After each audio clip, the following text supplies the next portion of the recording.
It's January 3rd here in Seoul, and I'm Kim Dami. We begin with the stories making the headlines at this hour. Starting with the arrest warrant for President Yoon. At least 150 South Korean investigators have been deployed to Yoon's residence to arrest him over his martial law declaration. Yoon's supporters camped out to show their support for the troubled leader, while more are flocking to the site this morning.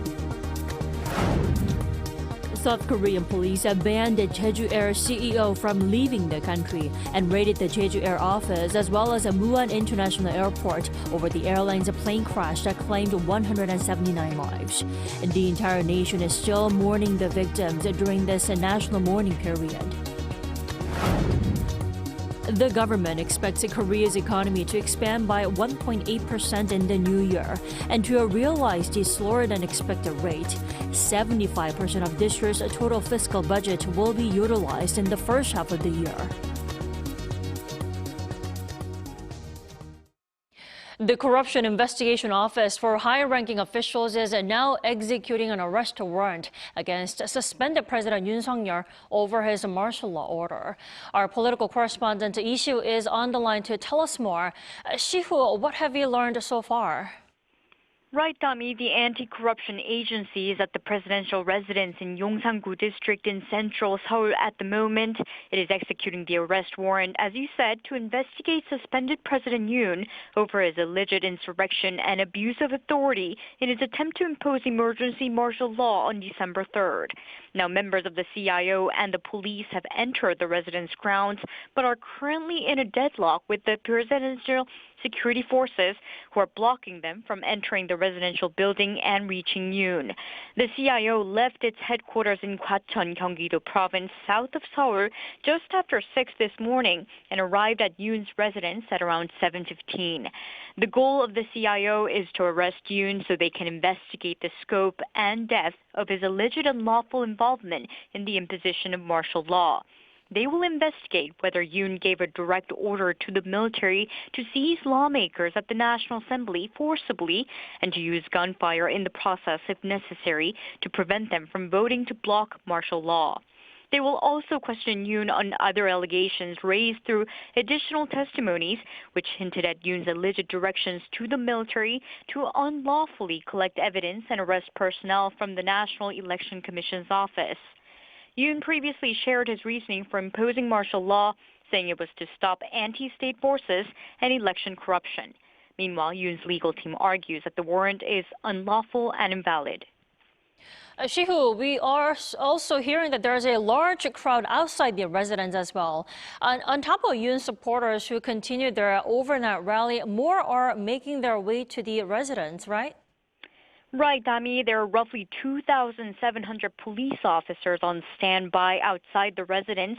Since early this morning, they've set up buses and other barricades to control the traffic and block pedestrian streets leading up to the residence to minimize potential confrontations, especially between the police and Yoon supporters.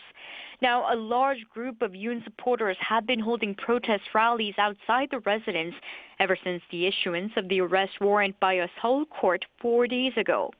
President Yoon himself sent out a letter on Wednesday thanking them for their unwavering support. Now, the police estimated a crowd of roughly 500 as of 5:40 this morning, but the number is expected to increase as the day goes on. Si-hoo, I have to ask you, what is the CIO's plan moving forward? I mean, what will be the next process in the investigation? So the office plans to arrest Yoon and then question him at its headquarters in Gwacheon, Gyeonggi-do Province. After the investigation, they may detain Yoon at the Seoul Detention Center for up to 48 hours after the arrest. To keep Yoon in further detention, an additional warrant must be issued. Based on what the CIO finds through its investigation, it will decide whether to seek further detainment. Since yesterday, the CIO has set up a new space at its headquarters, assumed to be used for when its members escort Yoon into the building. They've also prepared a room for a video-recorded investigation, but Yoon can reject recording if he wants to. Alrighty, Si-hoo, thank you. Do keep us posted on further developments. In the meantime, the second preparatory hearing to map out President Yoon's impeachment trial proceedings is also taking place on Friday, which is today. It's unclear how much progress will be made as Yoon's team has not been fully cooperative. Our Oh Soo-young reports. President Yoon Suk-yeol's impeachment trial proceedings will continue with the second preparation hearing taking place on Friday. Judges will once again attempt to lay out the main grounds for his impeachment and a working list of evidence and witnesses each side would like to present throughout the trial. At the first hearing last Friday, the National Assembly's impeachment panel set out 4 grounds for removing Yoon from office. It also made an application for 15 witnesses, including key figures under investigation who are suspected of being involved in the martial law order. In the second session, the National Assembly side reportedly plans to push for the violation of judicial independence as a separate ground for impeachment, citing how Yoon allegedly sought to detain judicial figures, including former Chief Justice Kim Myung-soo, during the hours the martial law order was in place. However, the question is whether the upcoming hearing will progress much further than the first session, which ended inconclusively as Yoon's team had not submitted any prior positions or materials. His lawyers seem to contest the grounds for impeachment, saying they were based on media reports, as well as the court's method of delivering official papers to notify Yoon of the trial. The president had refused to accept the delivery at his residence and office in central Seoul. The bench requested that Yoon's side submit their positions and key materials related to the martial law decree. But instead of the relevant documents, the president's lawyers on Tuesday reportedly sent a written opinion asking the court to defer its decision on accepting investigative records related to his alleged insurrection. Observers say this indicates the president's concern over the potential inclusion of unfavorable evidence in the trial. His legal team has also filed for an injunction against his arrest warrant and adjudication on competence dispute by the Constitutional Court, which challenges the authority of state institutions. Yoon's team has argued that the warrant is illegal as the Corruption Investigation Office for high-ranking officials does not have the authority to investigate insurrection charges, nor arrest the sitting president on abuse of power charges. The CIO hit back that the Seoul Western District Court issuing the warrant proves the legality of its investigative authority. The Constitutional Court has said the case will go under procedural review. While the impeachment case is expected to pick up pace as 2 new justices were appointed on the first day of the year, the timeline of the trial will depend on how cooperative the president's team will be. Oh Soo-young, Arirang News. Now, exactly a month after declaring martial law, President Yoon is now facing arrest. Will Yoon be arrested today? We discuss more about his political fate with our legal expert, Mr. Jung Hwang. Welcome back. Good morning. Thank you for having me. Thanks for joining us. So it looks like the investigation team is having a hard time arresting Yoon this morning. The question is, could they be there all day long? Possibly. It seems that the security forces that protect President Yoon has decided to really, stick to their guns and continue to protect President Yoon and basically resist arrest for the time being. So I don't see how this impasse will actually end. So there's no time limit as to how long they can stay to arrest him. Then how long do you think they'll stay there, speaking from a legal perspective? There's no time limit by laws, as law sets down per se, and you could even charge the security for agents who are security detail agents who are protecting and blocking the way to President Yoon for obstruction of justice or obstruction of official acts under Korean legal term. But basically, if it comes down to using force, I think that is something probably the CIO will want to avoid, not for legal reasons, but just for the appearance and just for reputation reasons. So at this point, we are very much in the unprecedented territory. I think CIO has to basically make decisions on a minute-by-minute basis. So investigators are trying, but they are yet to fully execute the arrest warrant. Now, in this case, the investigators haven't even had the chance to read Yoon his Miranda warning. Is that the case? That's right. They need to face him and, give him the warnings and various, provisions that are required in the law, but they just haven't even been able to breach him because of the wall of security that has been built up. Well, let's say Yoon ends up being arrested today. This is where he goes to the detention center, and the CIO will have 48 hours to either seek another warrant for Yoon's formal arrest for further detention or, let him go, release him. What will Yoon's legal team try to do then? Well, so far, Yoon's legal team's strategy has been to use the kitchen sink approach, which is just throw out any and all legal arguments, no matter how ridiculous they are, to see whatever sticks. We are in a territory where we do have relevant laws, but these laws have never been applied in real life, so no precedents to guide us. So there are possible interpretations of the law, but I think the common sense reasoning is that President Yoon has been resisting arrest or resisting investigation so far. So further arrest will probably be reasonable at this stage. Well, we are learning more and more of Yoon's supporters are making their way to the arrest site in Yongsan. No major clashes yet, but if clashes do break out there, will the supporters be held responsible? What happens then? Yes, technically, they will also be held liable for obstruction of justice charges. However, I think we are at this point that, all the politicians and all the police, CIO will also have to make a call from a political point of view. How much additional social conflict are we willing to basically push? Basically from the President Yoon's side, as well as supporters, they're actively trying to foment further conflict. Just think about that one-page propaganda he distributed to his supporters. It was literally inciting some kind of violence, I'll say. So I think we do need to sort of control the temperature from rising too high so that, the situation does not get out of hand. Sir, thank you so much for your time and your insight this morning. We appreciate it. Thank you.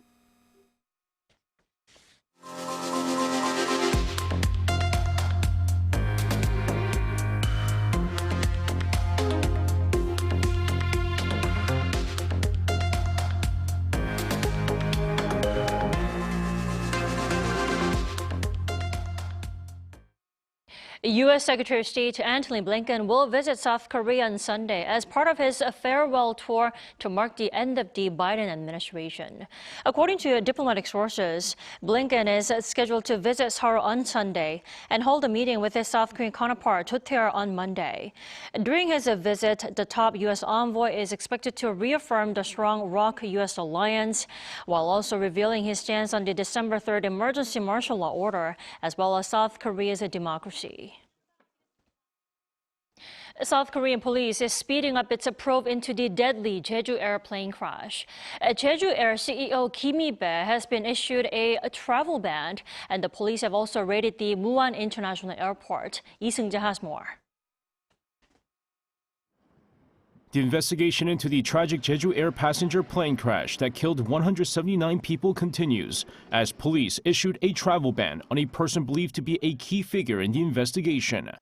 The Jeonnam Provincial Police Agency issued the ban on Jeju Air CEO Kim Hee-bae as it investigates charges of occupational negligence resulting in death. Jeonnam Police also raided Muan International Airport as well as the office of Jeju Air.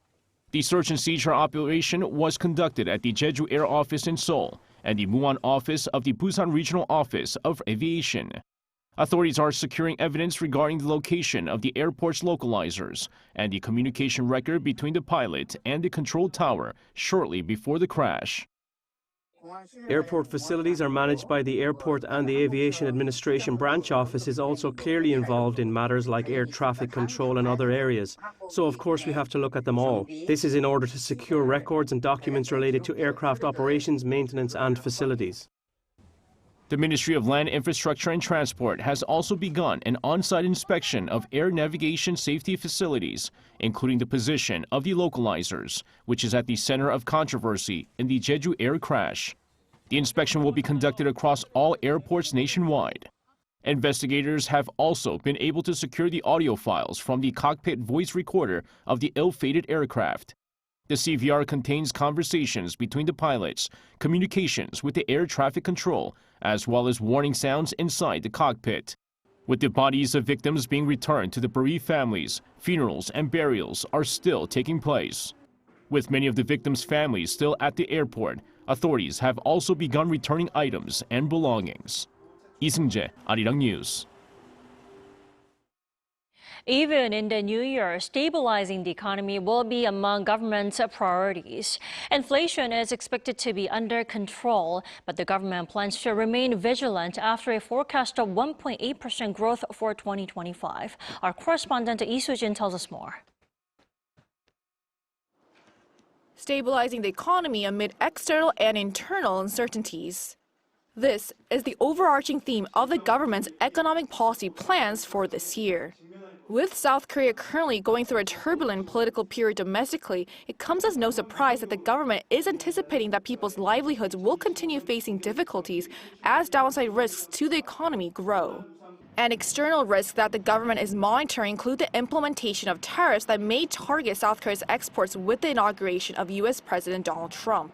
While domestic demand, which the state-run Korea Development Bank think tank has assessed as weak for more than a year, is expected to see improvement, export growth is expected to slow. With this assessment, the government is projecting the economy to grow only 1.8% in 2025 compared to 2.1% growth in 2024. As such, its policies are focused on 4 key areas: revitalizing people's livelihoods, managing external credibility, responding to trade uncertainties, and strengthening industrial competitiveness. The growth rate is expected to decline to around 1.8%, exacerbating challenges for livelihoods and raising concerns about external creditworthiness. As such, the government has drafted the 2025 economic policy plan with the goal of stabilizing the economy. To improve livelihoods, the government will allocate 70% of 85 trillion won, or nearly $60 billion, and the largest ever amount allocated in the first half of the year, to fund various projects that include helping young adults who are seeking employment and lowering grocery prices. The government is also focusing on maintaining external credibility by providing more than $130 million in cash subsidies in the first half of the year to encourage foreign investment. As for measures to combat trade uncertainties, the government is planning to hold meetings with both the economic and foreign affairs ministers and will provide various tax benefits for SMEs. The government will also support the enactment of the Special Semiconductor Act and set up a national AI computing center as part of its efforts to make Korea one of the top 3 leading countries in the global AI industry in order to maintain industrial competitiveness. Lee Soo-jin, Arirang News.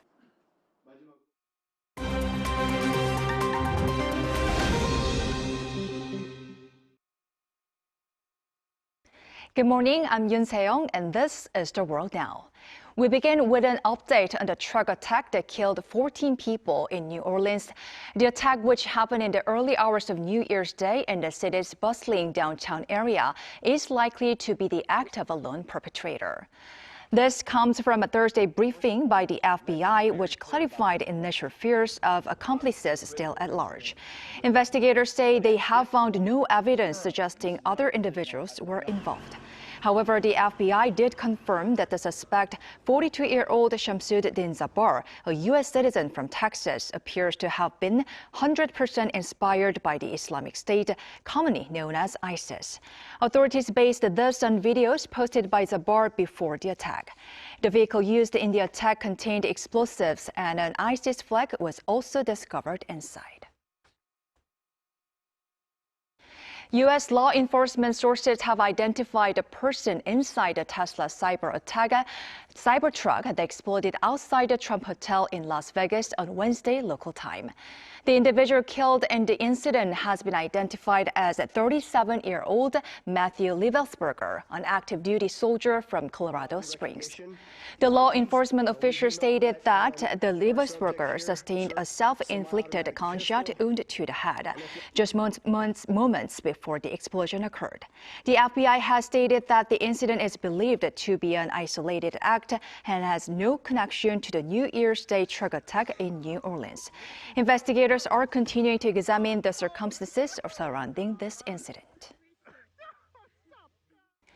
Now to Italy, where starting this month, outdoor smoking is officially banned in the city of Milan.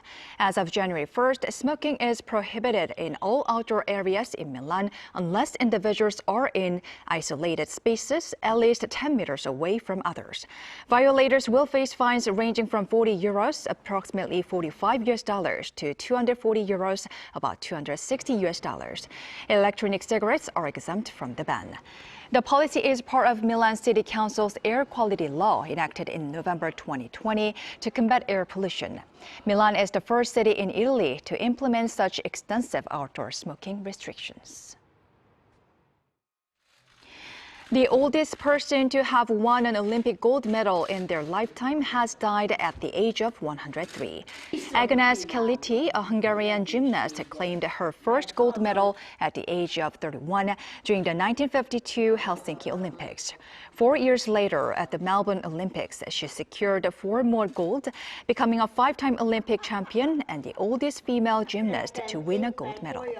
Born in Budapest in 1921, Keleti began her gymnastics career with a national championship win in 1940. However, later that year, her athletic pursuits were halted when, as a Jew, she was barred from all sports activities. She evaded deportation to Nazi death camps by using forged documents and hiding in a village south of Budapest. The celebrated athlete passed away on Thursday in a Budapest military hospital, where she had been receiving treatment for heart failure and respiratory complications. She would have turned 104 on January 9th.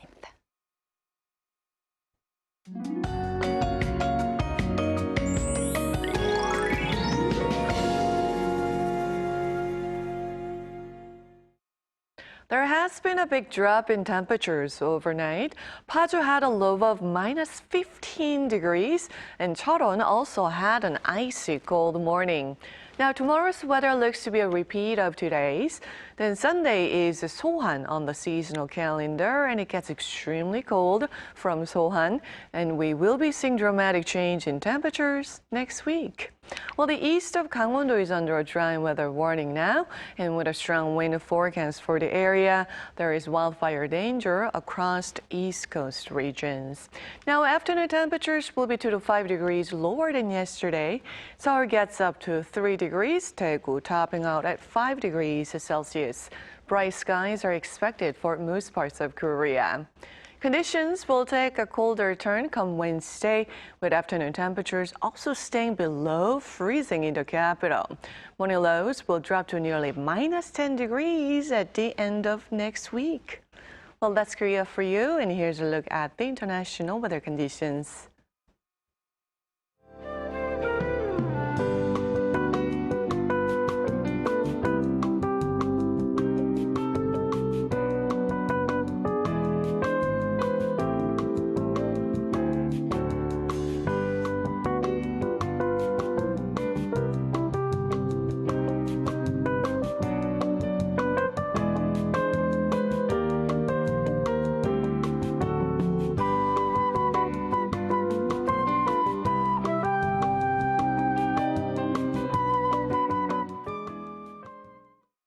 That's all we have for this morning. Arirang News will be back with more stories making headlines at 5 p.m. Korea time. Thanks for watching.